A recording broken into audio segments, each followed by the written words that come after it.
Welcome back to another edition of We Rise Fighting Labor podcast. We bring you today's labor news, history, and analysis from the U.S. and around the world. This is a podcast you listen to with your fellow workers organizing on the shop floor. This is a podcast you listen to before walking into your union meeting. As always, I'm Rico Rutia here with my co-host, Brian Pfeiffer. We cover a lot of ground in today's episode of We Rise Fighting. In today's episode, we talk about the Teamsters in Palestine, the Communication Workers of America and Palestine, the Stop the Hate rally in Madison, Wisconsin, the quote-unquote illegal teachers strike by Newton teachers in Massachusetts, the Teamster Anheuser-Busch struggle, the struggle of Hyundai workers, also downtown Minneapolis workers might go on strike, a public transport workers strike in Germany, along with a quick mention of the resurgence of trade unions in Germany. And we close today's show with an excerpt, an anti-war excerpt from a speech by Eugene Debs in 1910. And now Brian's going to go ahead and introduce today's music for us. Hello, listeners. Worldwide solidarity continues for the Palestinian people and Palestine. The fight against U.S.-Israel genocidal apartheid is taking many forms, including South Africa's case against Israel at the ICJ, very diverse cultural contributions, mass demonstrations, labor actions, and resistance against the latest U.S. war crimes of bombing locations in Syria, Jordan, Iraq, and Yemen, where many Palestinians reside. The Irish people in Ireland have historically been leaders in building internationalist solidarity for the Palestinian people. Here's just one of many contributions towards this effort with musician, cultural artist, and fighter, people's fighter, Sharon Shannon's On Palestine.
In our continuing coverage on solidarity in the labor movement for Palestine, laborforpalestine.net, listeners, is a place to go for many updates almost on a daily basis of resolutions that have been passed and other actions within the labor movement, both within the U.S. and worldwide.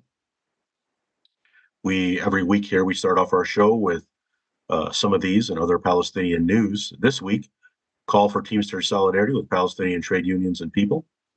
Teamsters mobilized for Palestine, that's the headline, and it's a resolution, and we'll read just a snippet of that here. It says, quote, as Teamsters rank and file, families, staff, officers, and supportive community members, we call on all levels of Teamster leadership, including General President Sean O'Brien, to release a statement which, one, opposes the U.S. government sending any more weapons or military aid to Israel, two, calls on the U.S. government to condemn Israel's genocide in Gaza and occupation of the West Bank, immediately issue a call for a permanent ceasefire and an end to Israel's siege of Gaza.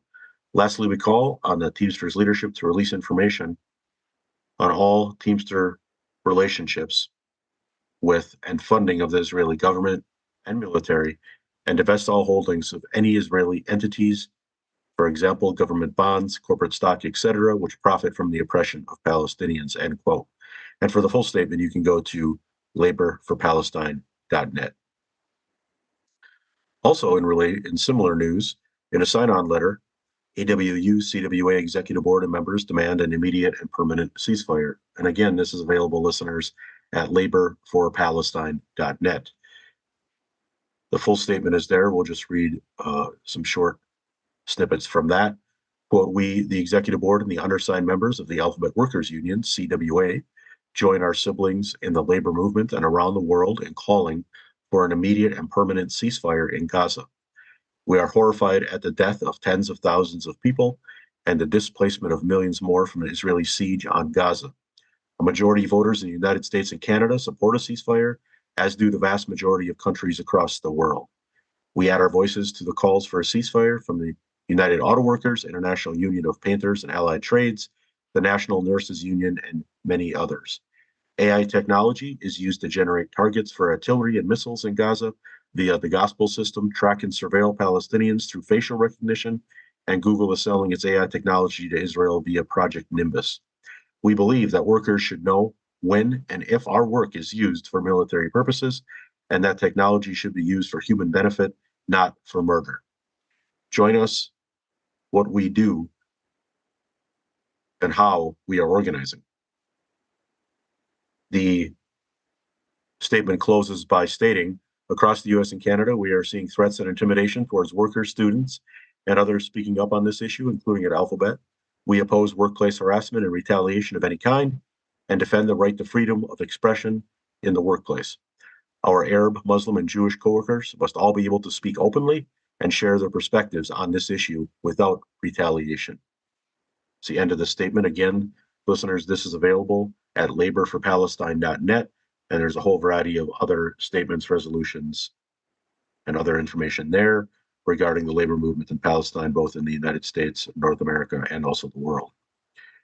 Here, where I am based out of in Wisconsin, in Madison, next news item is Stop the Hate, Build People's Unity, Madison rally to oppose Nazis and build support for Palestine. This will take place with labor and community organization support Saturday, February 10th at 1 p.m. at Library Mall at UW-Madison, followed by a march down State Street for a speak out at Capitol Square. The event is co-sponsored by the People's Unity Coalition, the Wisconsin Bail Out the People Movement, and the Wisconsin Coalition for Justice and Palestine, and supported by many other organizations. Many union workers are helping with outreach and will participate and speak on February 10th. This event is in direct response to the neo-Nazi blood tribe march and attempted recruitment rally in Madison on November 18th. They literally marched down State Street with swastika regalia on that date, November 18th. The same terrorist organization menaced an LGBTQ community event in Watertown, Wisconsin last summer, and most recently projected a swastika onto a building at UW-Whitewater on January 21, 2024. And also, either them or others have been defacing Arab and Muslim-owned locations and also engaged in other anti-Semitic attacks. This is in tandem with the right-wing state legislatures in Wisconsin, so providing tacit support with racist, bigoted, anti-worker attacks against the University of Wisconsin system, BIPOC communities, LGBTQ communities, women, prisoners, Palestine, and more. These attacks have created this climate for hate that encourages Nazi and other fascist activity. Listeners, if you could help share the information, we greatly appreciate that. We Rise Fighting Labor podcast is in support of this event. We have been reporting on it here on the podcast and will continue to. And in the future, we'll interview participants in this February 10th action that has organized the opposition to hate and in support of Palestine. For more information, see the Wisconsin Bail Out the People Movement Facebook page and at Wisco for Pally. That's at Wisco, W-I-S-C-O, for Pally on Instagram. So, Rick, I just want to ask you a quick question. Now, there's been some debate over the years on how do you respond to fascists and Nazis? Do you debate them? Do you talk to them? Do you rally on the other side of town? Or do you directly confront them in the streets with as many people as you can unite under a broad-based People's United Front? What's your thoughts on this, Rick? Well, I think our own history here in the U.S. has shown us how that happens. Yeah, direct action on the streets, direct actions, being in support of them, being in solidarity with them. doing whatever you can to support those actions and be a part of those actions. That same history has taught us that you don't do it in the election box. You don't do it in the election booth. You can't vote fascism out. You can't vote fascism out of society. You can't vote fascism out of government. You can't vote fascism out of the police, out of, whatever state body it is. You can't vote it out. So, yeah, thank you for posing that question. And also, Brian, thank you for, reporting on all things relating to labor in Palestine. And I just want our listeners to know that the reason that we now put Palestine at the beginning of our broadcast is because we feel it's one of the, if not the most important issue of our time right now. Brian and I were just chatting a couple of days ago. I was telling him about a friend who recently posed it as such, talking about Palestine as the most important issue of our time. And I shared it with Brian because a few days had gone by since she had said that, and I couldn't refute it. It was just bouncing around in my head. And Brian also added the Black liberation struggle. So, somewhere around there, I think the Palestinian struggle is of particular importance here. I'm speaking for myself now, but I think that the Palestinian struggle is of particular importance because it teases out so many other struggles, so many other lessons in life, right? So it teases out lessons here locally. You're seeing people displaced. You think of gentrification more locally. You think of displacement. You're watching Palestinian kids get beaten down by the IDF. You think of state brutality. You think of police brutality here in the US. It makes you think of colonialism, and it makes you question it. Makes you question racism and privilege. Makes you question homelessness, imperialism, capitalism. What's happening in Palestine is helping us extract all these lessons and untangle all this stuff. You know, I think, Brian, one of the things that's really stumping me and just I think about every day, just grinding on me, is the people at this point who think that this is still complicated. Like that's wearing me out. I shouldn't say it's wearing me out because I'm not going to give up on that, but it is wearing. I think that's one of the main propaganda tools used by Israel is to try to cloud this in some kind of mystery that goes back tens of thousands of years. We've talked about that on this show. No, we don't have to go back that far. We can go back, if we really want to stretch it, to 1917, to the Balfour Declaration, but we can go more recently to Nakba to understand what's going on in Palestine. We don't have to go back thousands of years and resort to some books of faith in understanding what's going on there. I think if we pay material attention, if we apply the material dialectic, in other words, if we reason in this material world as to what's happening in Palestine, we walk away with lessons and understandings about colonialism and occupation and racism and imperialism and brutality. So yeah, I think it's one of the biggest, if not the biggest, issues of our time. I think this has the potential to kick off movements for liberation, to be quite honest. I think that right now Israel is creating anti-Zionists by their behavior, by the genocide. It's not that people want to be anti-Zionists, it's that anti-Zionists are occupying and committing genocide before our eyes. You know, Brian, I watch APAC every day on Instagram, and I need to see what they're saying. And, as a photographer, I note things in production, right? So when I watch these videos, I see that the people being interviewed, like for instance, former hostages or supposed former hostages, because they don't offer much substantiation to anything. But I noticed that the people being interviewed are being interviewed in studios with microphones. There's a person there interviewing them. Their makeup has been done, their hair has been done. And all these things speak to production, and they're telling these horrific tales and the horrific tales go unverified, they go unsubstantiated. Meanwhile, on the flip side of that, you see what's happening in Gaza, and you see these young people mostly, because it's such a large young youth population in Gaza. You see them standing in front of rubble. You see them standing in front of buildings that were just recently bombed out. And you gotta think about it. There's no Hollywood in Gaza. There's no AI for Gaza. They're not creating these things, they're not fabricating these things. Meanwhile, APAC is. Meanwhile, Israel does have the resources, the backing, the cameras, the production, the makeup artists to make their productions happen.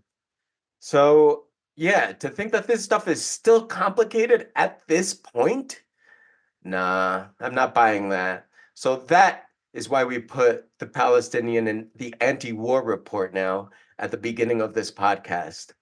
And yeah, just wanted to speak to that a little bit because it's been on my mind. So moving forward now with our usual labor broadcasting, if we may shift gears here just a little bit. One of the things that we've been covering, giving ongoing coverage to, is the Newton teachers strike in Massachusetts. And I think this reporting started when I caught something in Labor Notes magazine speaking to this strike and how it's an illegal strike.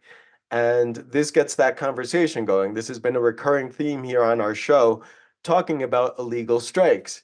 And the gist of it, right now, is that it's real easy for a strike to be illegal, considering the many hoops that workers and unions have to jump through in order to carry out a quote unquote legal strike. So to hear that a strike is illegal, it's like, it doesn't take much, is all I'm trying to say. But anyway, Newton teachers in Massachusetts have been on strike. The strike is over. And there was an article in the Boston Herald whose headline reads as follows: Newton teachers strike is finally over, 12% pay hike over 4 years. Students have missed 11 days of class. After 11 days of no school, the contentious Newton teacher strike is over. The union had already said they were, quote unquote, extremely close to coming to an end on Friday, while a judge threatened higher fines for the union if the two sides didn't reach a deal by the end of the weekend. Minutes before the deal was revealed, union members were singing and shouting, "When we fight, we win." The deal was announced just after 9 p.m. Friday with, quote unquote, concessions for higher pay rates for aides, more parental and family leave, mental health counseling for students, and cost of living raises for teachers. The union was seeking a 20% hike in pay, but they negotiated 12% over 4 years. That will equal 13.5, quote unquote, compounded over the life of the deal, Talia Gallagher, one of the Newton Teachers Association, told the Herald late Friday night. A lot of healing has to happen, a union spokesperson said at a rally, admitting the strike has made a mark. The Newton School Committee, which is the committee that represents the school in negotiating with the union, the Newton School Committee stressed that they were confident students would finally return to the classroom on Monday after kids and teachers missed 2 weeks and as the union racked up more than $600,000 in fines. All right, just want to note that. The article continues. The two sides also needed to agree on a quote unquote return to work agreement. Since the strike started, the district has incurred more than $1 million in costs related to compensatory services and court fees, according to the committee. The union was blaming the district for not reaching a deal before Friday morning. Why aren't kids and educators in school today? The Newton Teachers Association posted. The NTA bargaining team was there all night ready to sign a deal, but are now being held up by a quote unquote return to work agreement, asking educators to pay more than $1 million in damages to the city. This is money in addition to the more than $600,000 in fine. The union also reported that the committee tried to threaten the agreements on social workers and change other agreements affecting educators' working conditions and students' learning conditions. Meanwhile, an In Middlesex Superior Court on Friday, a judge threatened that the daily fines of $50,000 per day for the union would jump up to $100,000 per day if the strike doesn't end by Sunday night. So, so $600,000 in fines. This ties into everything. Um, I just read that for the first time this afternoon, and what can I say? That's part of the fight, part of what happens, I guess. Part of what, if any union is considering going on an illegal strike, part of what needs to be considered, talked about, discussed, democratically addressed with union members. To me, that's not a deterrent. That to me is just a conversation that needs to be had and an obstacle for an illegal strike, quote unquote illegal strike. But again, it's easy to pull off. It's easy for a strike to be considered illegal here in the US, considering the many number of hoops that you have to jump through in US labor law to legally carry out a strike. So wanted to share that update. And Brian, you also have an article that's kind of that kind of speaks to this general theme about getting comfortable with illegal strikes. Can you let us know what's going on with that? Yeah, thanks, Rick, for raising the Newton strike. This is happening in this period, and I think there's conclusive evidence that shows everything we have gained substantively in this country, workers and our communities, is because at one time we went on a strike against illegal and immoral laws. From the 1930s, the CIO sit-down strike at Flint, the Dr. King days of supporting unions, and Dr. King often was given injunctions and he threw them in the garbage because they're immoral documents, and it might have been illegal to do something, but it was moral to support workers. And in the 60s and 70s, public sector workers throughout the country have one could argue, the majority of what they have. If you raised a couple episodes ago, Rick, the 1970 postal workers wildcat strike, all kinds of wildcat strikes in the 60s and 70s, to in the last 10 years. We saw that many of the biggest gains we've had have come, like we're seeing in Newton in West Virginia. That strike was not sanctioned legally, and some would argue it wasn't necessarily a strike. It was a statewide shutdown of the schools in West Virginia in 2016. But nonetheless, it ushered in a whole new period of educator and public education struggles in a variety of different ways. So this article here that we found, Getting Comfortable with Illegal Strikes, is a piece by Hamilton Nolan, published February 2nd, 2024. And I just want to raise this with you, Rick, for discussion and listeners. This is a fundamental discussion on We Rise Fighting here, and it's a substantive article that we found here, but we just want to read a couple sentences from it. He says, in quote, "In many substantive ways, the laws that unions face today are more hostile than they were in the late 1930s. If your bedrock assumption is that you can only do what the law says, you are, from the very start, leaving most of your potential power on the table, which is exactly what the people who wrote the hostile laws intended. The worse the laws are, the more radicalism is required from organized labor in order to build and maintain its own power." Now, we raise that sentence for a couple of reasons, a few which Rick has already raised here, listeners, that if we allow ourselves to be put into a box by the bosses, we've already lost. And we know that at the collective bargaining table, if we do have a union contract, we're only going to win what we're organized to win. Our power that we have in the workplace, whether we have a collective bargaining contract or not, is contingent on how well the workplace is organized. So going on an illegal strike or a wildcat strike is not something that should be taken without serious consideration. We need to be organized. We need to have our workplace mapped out, charted. We need to know where workers are. We need to have labor and community support.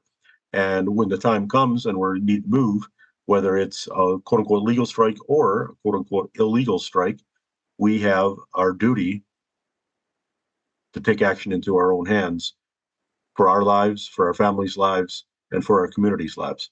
There's many examples, of course, over the history. Many writers have wrote in depth about labor history, such as Philip Foner and Dr. W.E.B. Du Bois, who argues in Black Reconstruction that the Black workers leaving the slave plantation went on a general strike and then joined the army, the Union Army, to defeat slavery once and for all, to today's struggles that we're talking about now.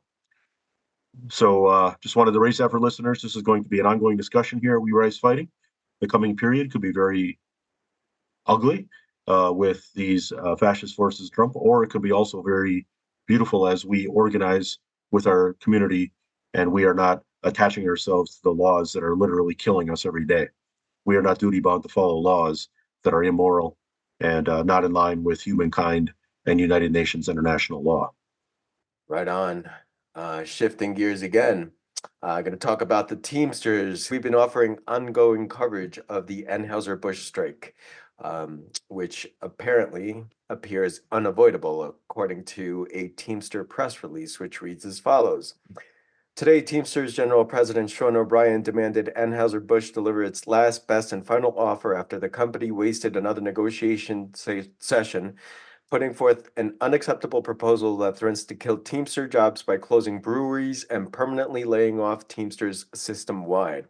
After refusing to commit to protecting Teamster jobs since mid-November, Anheuser-Busch executives returned to the bargaining table this week with an offer to butcher the good-paying jobs behind its products. If the company does not reverse course and come to terms with an agreement that rewards and protects workers, 5,000 Teamsters will be forced to go on strike as soon as March 1st. The halting of beer production at Anheuser-Busch U.S. breweries appears imminent and unavoidable, O'Brien said. This company has got to get its priorities straight. With its actions during negotiations last week, Anheuser-Busch made it clear it is hell-bent on destroying American jobs. They can throw billions of dollars at Super Bowl ads and Wall Street, but they can't seem to bargain a contract that respects the Teamsters who do the real work inside these breweries. They have a harsh reality awaiting them when Anheuser-Busch breweries are empty and Teamsters are out on the streets. O'Brien insisted the global beer maker commit to job security for Teamsters, warning Anheuser-Busch executives that the company has now entered dangerous territory by submitting to regressive contract proposals that would harm Teamster members. Anheuser-Busch Teamsters are united nationwide. Our members are only getting stronger and more unified with every shameless and insulting quote-unquote offer this company has the gall to come up with, said Jeff Padalaro, director of the Teamsters Brewery, Bakery, and Soft Drink Conference. I want to be very clear that our members will not work a minute past the February 29 expiration of our current contract without an agreement in hand that is worthy of their labor. Despite repeated requests by the union, Anheuser-Busch delayed contract negotiations for the last 2 months.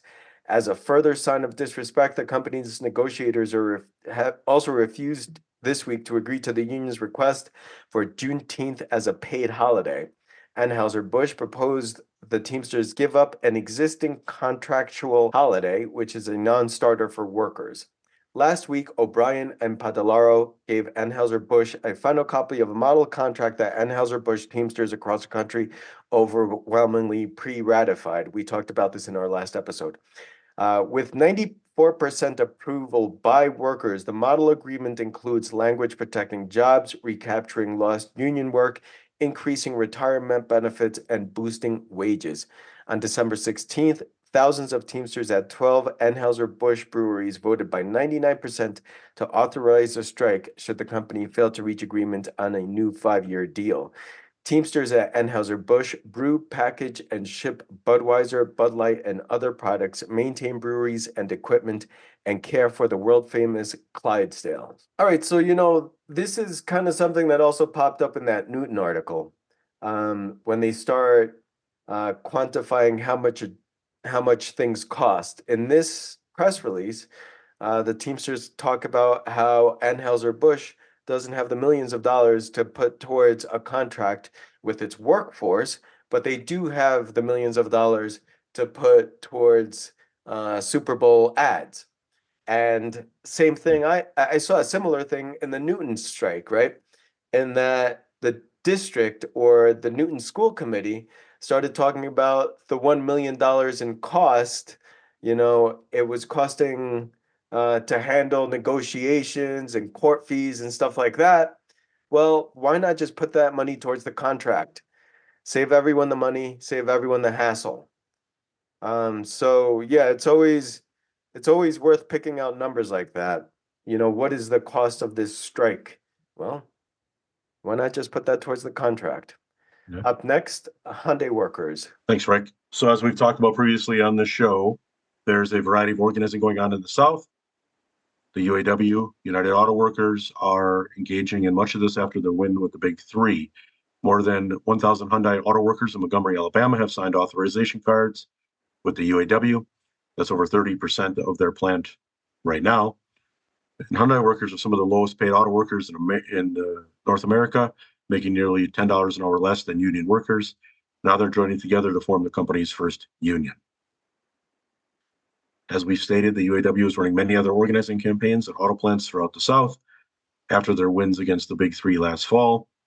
And organizing in the South is also taking place with formations such as the Southern Workers Assembly and UE-150, among others. And we have interviewed those great fellow workers and fighters in the South here on We Rise Fighting, and we will in the future as well. So we wish the workers at Hyundai and all the other plants that are organizing well. And we're going to be here with you in solidarity and continue to report on developments. All right, Rick, back to you. Right on. Up next, we have an article that came out in KSTP.com, and the headline reads as follows: Thousands of downtown Minneapolis essential workers to strike if no contract deal reached. So, Minneapolis here. And the article reads as follows: About 8,000 various janitors, security officers, retailers, and more could walk off the job next month, leaving places like the Skyways without workers to maintain them. Hundreds of members of SEIU Local 26 voted to strike if fair labor agreements are not reached with a wide range of businesses and property owners by March 2nd. The people at the top need to come down and meet us halfway, at least look at us as human beings, said Terry Freeman, a security officer fighting for better working conditions.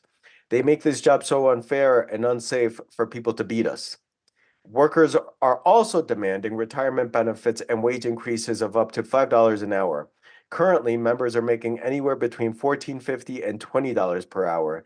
Inflation has been at least 17% of the last 3-4 years, and the proposals that the employers are bringing are significantly below that, said Greg Namacher, SEIU Local 26 president. Should a strike begin, downtown Minneapolis buildings will not be cleaned, sanitized, or protected. If they lose us, I mean, the managers got to pick up more work, said Freeman. The union says members, who are mostly people of color and immigrants, hope they'll no longer be invisible to employers. These beautiful downtown and office buildings all over the Twin Cities just won't be able to operate without us doing this work every single night, said Namacher. The union also says they are pushing the Minneapolis City Council to create a labor standards board this year to help establish standard working conditions. Now, one thing I would like to highlight from this article is this sentence. Should a strike begin, downtown Minneapolis buildings will not be cleaned, sanitized, or protected. That tells us the value of the labor of these workers that could be going on strike. This question, I worked at the airport here in Denver for a while, and I would ask myself this question, like, what would the airport do without the people cleaning and sanitizing the bathrooms, for instance? When you start teasing that question out all the way, you realize that these workers have just as critical a role as doctors and nurses, but they're not viewed as such because it's quote unquote low skilled work, which is another conversation by itself. But I just wanted to highlight that because, yeah, these workers are critical for our health so that we don't walk into these bathrooms and they're not, we're not susceptible to the transmission of diseases, the transmission of illness. Like, these workers are critical to that. So just wanted to highlight that one sentence and put it at the forefront of this article.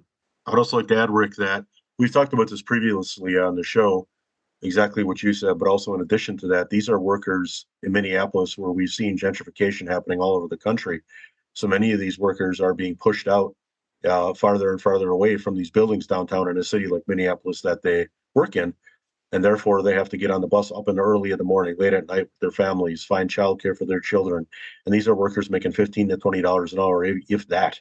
Um, so beyond just all the things you mentioned, the hardships that they face, and they still come to work and still take care of that work that you described so eloquently, keeping us safe and keeping our community safe, while the CEOs walk around with millions of dollars and would cry like babies if they had to work an hour of what a sanitation worker would have to work, or somebody in a kitchen would have to work. So hats off and salute to all those workers in Minneapolis and around the country who do this valiant work to keep our community safe. And we really appreciate you. No doubt. And we will continue to update you on that struggle as it unfolds. Up next, we have another article. This one's from Reuters, and the headline reads as follows. Public transport across Germany disrupted as workers strike. And this is coming from Berlin. This is February 2nd, so just a couple of days ago. Bus and tram stations at Germany were at a standstill on Friday, disrupting millions of commuters and travelers as 90,000 public transport workers were called out on strike to press for improved working conditions. The strike, called by labor union Verdi in all federal states except Bavaria, is the latest in a series of industrial actions that has plagued the country's transportation sector in recent weeks. Strikes will take place from the start to the end of operations, generally from 3 a.m. on Friday to 3 a.m. on Saturday, Andreas Schachter, federal head of the buses and railway group at Verdi, said. There are some exceptions, including Berlin, where a shorter 7-hour strike during the morning hours was announced. Central to Verdi's demands are improved working conditions, it said in a statement, listing reduced working hours and increased holiday entitlement as requested measures. We have a dramatic shortage of labor in public transport and incredible pressure on employees. Buses and trains are canceled every day in all fare zones because there are not enough staff, Verdi Deputy Chairwoman Christine Bell said in the statement on Monday. Youth and Climate Movement Fridays for Future said 60 of its local branches supported the industrial action. We are striking together to mobilize for better working conditions and for a future for public transport, a spokesperson said.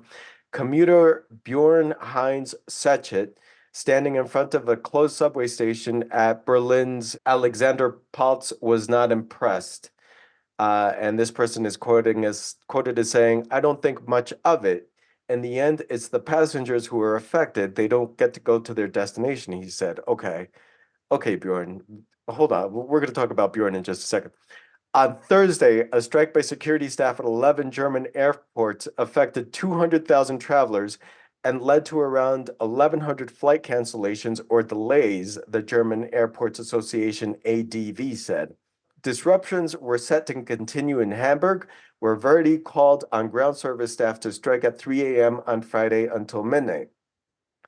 The union said it was demanding higher paychecks and a one-time payment of 3,000 euros to adjust for inflation. Okay, now here, going back to what this commuter here said, I just want to highlight that real quick. Commuter Bjorn, if I'm saying this person's name correctly, Bjorn Heinz Sechet, said they didn't think much of it. In the end, it's the passengers who are affected. They don't get to their destination. You know, I wanted to highlight that because this is something that we talk about on the show frequently, the need for labor and community alliances. And the need for labor and community alliances so you don't have people like Bjorn feeling just inconvenienced by the strike, inconvenienced by someone's struggle, that this person's struggle is connected to your own struggle and you can support them. So that's part of the reason that we stress the labor community solidarity so much on this show, is to address stuff like that. And because also, when you're trying to pull off illegal strikes, you need the support of the community. So just wanted to highlight that one sentence because it did catch my attention the first time I read that article. I'm going to close with a couple of more things. One is just a mention of an article that I recommend. The name of the article is Germany Sees Surprising Resurgence of Trade Unions, and you can find it on DW.com.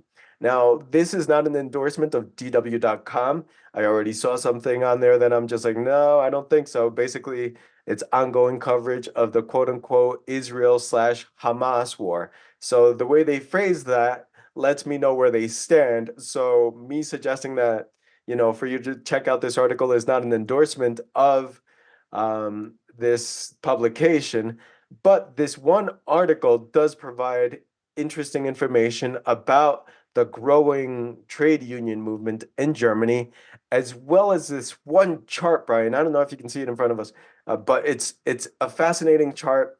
The name of the chart is Working Days Lost Due to Strike per 1,000 employees. And then it has a list of about, I don't know, maybe 15 nations. And at the very top, and again, the name of this is Working Days Lost Due to Strikes per 1,000 employees. At the very, very top is Belgium, followed by France. And I was surprised by Belgium, actually. I didn't expect to see it so high on the list. I wasn't surprised by France. And, a lot of folks here in the US turn to Europe for models of what labor legislation can look like and what, more just labor law can look like. And, they point to France, to England, maybe to Spain and Portugal. They point to vacation time and stuff like that. Well, this is how it happens. This is how it happens. Those things aren't being handed down because of the benevolence of some elected officials. No, it happens through struggle. France is second on this list. After France comes Canada, after Canada, Denmark, then Finland, Spain, Norway, Netherlands, Germany, Ireland, Poland, the UK, Portugal, finally the US, Hungary, Sweden, Switzerland, Austria, and Slovakia with 0, actually. But yeah, I encourage folks, to check out this article. Again, the name of this article is Germany Sees Surprising Resurgence of Trade Unions on DW.com. And definitely check out this graph because it's inspiring and I think it carries lessons for us. Tonight's show, part of why I love this show is because really we're free to do whatever we want. Brian and I are in general agreement about what we're going to talk about, but we have a pretty wide field of what we're going to talk about. Actually, as I'm saying all this, it reminds me of one of my first labor lessons ever in my life. When I was in high school, I remember we had this one class. I think it was work study or something like that. We didn't do much. I remember we would just show up and, well, not really do much. But on one occasion, we got funding to go on a field trip. And our teacher just put the question in our hands, where did we want to go for our field trip? And it needed to be someplace where people worked. And that just got everyone thinking, all right, uh, everywhere. We could go anywhere. People work everywhere.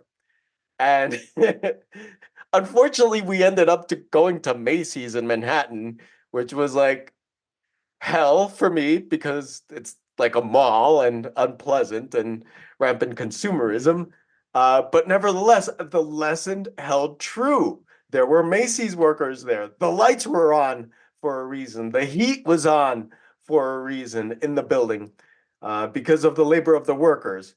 And yeah, just wanted to share all that. I can't remember how I went off on that tangent. Oh, because we can talk about anything on the show. And in that same spirit, tonight, what was calling me was Eugene Debs, a famous socialist leader here in the US. If you don't know Eugene Debs, highly recommend you school yourself on Eugene Debs a little bit. He was a member of the Socialist Party, involved with the Industrial Workers of the World, part of the Railway Workers Union, ran for president while in prison. And in 1910, he gave a famous anti-war speech that he got arrested for, an anti-war speech against the US involvement in World War I. And I just wanted to take tonight to read an excerpt from that because it still holds true. And I just wanted to offer it for your consideration. Hopefully, it's valuable to you. The excerpt reads as follows: Wars throughout history have been waged for conquest and plunder. In the Middle Ages, when the feudal lords who inhabited the castles whose towers may still be seen along the Rhine concluded to enlarge their domains to increase their power, their prestige, and their wealth, they declared war upon one another. But they themselves did not go to war any more than the modern feudal lords, the barons of Wall Street, go to war. The feudal barons of the Middle Ages, the economic predecessors of the capitalists of our day, declared all wars, and their miserable serfs fought all the battles. The poor, ignorant serfs had been taught to revere their masters, to believe that when their masters declared war upon one another, it was their patriotic duty to fall upon one another and cut one another's throats for the profit and glory of the lords and barons who held them in contempt. And that is war in a nutshell. The master class has always declared the wars, the subject class has always fought the battles. The master class has had all to gain and nothing to lose, while the subject class has had nothing to gain and all to lose, especially their lives. They have always taught and trained you to believe it to be your patriotic duty to go to war and to have yourselves slaughtered at their command. But in the history of the world, you, the people, have never had a voice in declaring war, and strange as it certainly appears, no war by any nation in any age has ever been declared by the people. And here let me emphasize the fact, and it cannot be repeated too often, that the working class who fight all the battles, the working class who makes the supreme sacrifices, the working class who freely shed their blood and furnish the corpses, have never yet had a voice in either declaring war or making peace. It is the ruling class that invariably does both. They alone declare war, and they alone make peace. Yours not to reason why, yours but to do and die. That is their motto, and we object on the part of the awakening workers of this nation. If war is right, let it be declared by the people. You who have your lives to lose, you certainly above all others have the right to decide the monumentous issue of war or peace. Thank you everyone for listening again. Love and solidarity to all. Good night from We Rise Fighting Labor Podcast.